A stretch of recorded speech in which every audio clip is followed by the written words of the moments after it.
maternité. C'est la question principale que je vais explorer. Le progrès scientifique a des avantages énormes, mais également des inconvénients ou des risques considérables.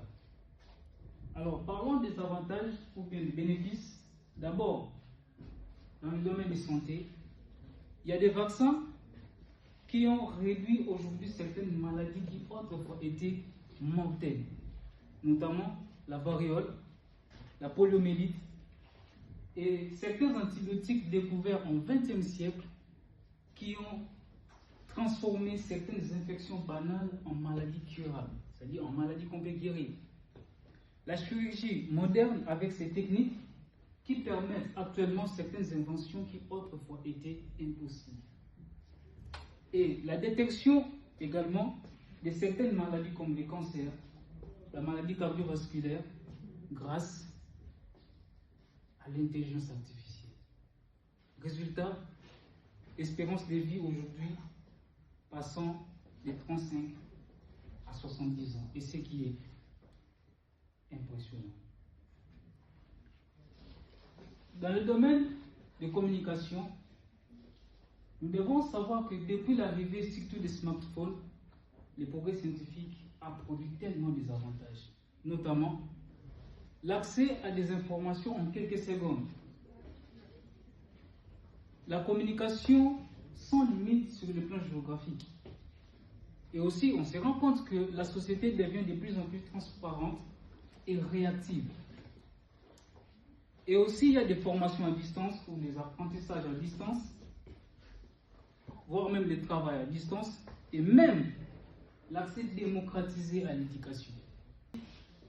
Il y a la facilité des mouvements sociaux grâce aux réseaux sociaux. Côté transport, il y a des avantages, notamment les rapprochements des peuples et puis la réduction des trajets. Exemple, il y a certains trains à grande vitesse actuellement capables de traverser les continents en heures plutôt qu'en jours. Et il y a l'accessibilité des voyages internationaux grâce à l'aviation mondiale. La stimulation du commerce sur le plan mondial également. Par exemple, aujourd'hui, nous voyons il y a pas mal d'applications en ligne, on peut faire des commandes. Même avec, par exemple, il y a Uber Eats. Espérons que plus tard, ces livreurs-là vont commencer à livrer par la nage. Il y a l'amélioration de nos communications ou bien de nos discussions grâce aux satellites artificiels. Il y a des échanges culturels qui sont favorisés.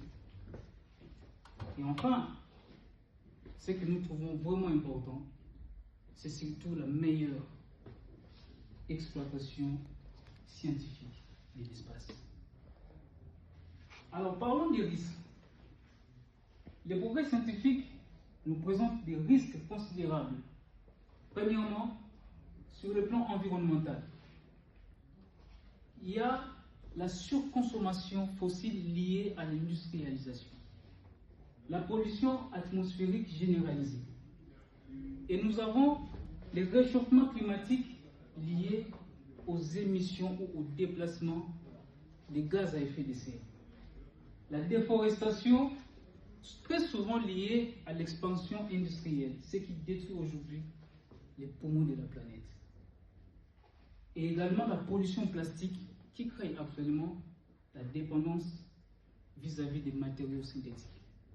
Nous devons retenir que tous ces facteurs environnementaux menacent, ou je peux dire influencent directement notre survie et aussi celle des générations futures.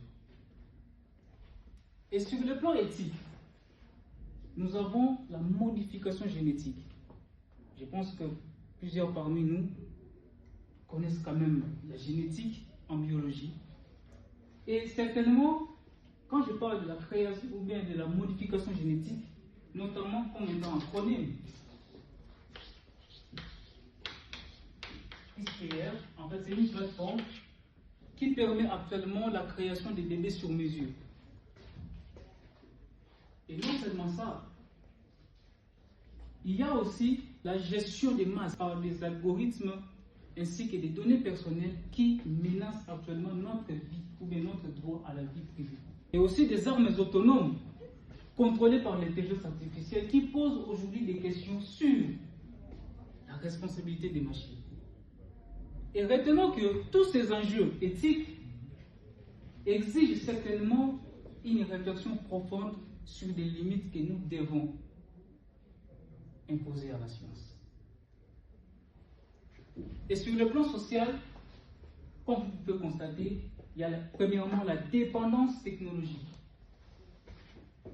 Exemple, une seule panne informatique majeure pourrait pénaliser ou paralyser tous les secteurs entiers, notamment les finances, les transports, la communication, la santé, ainsi de suite.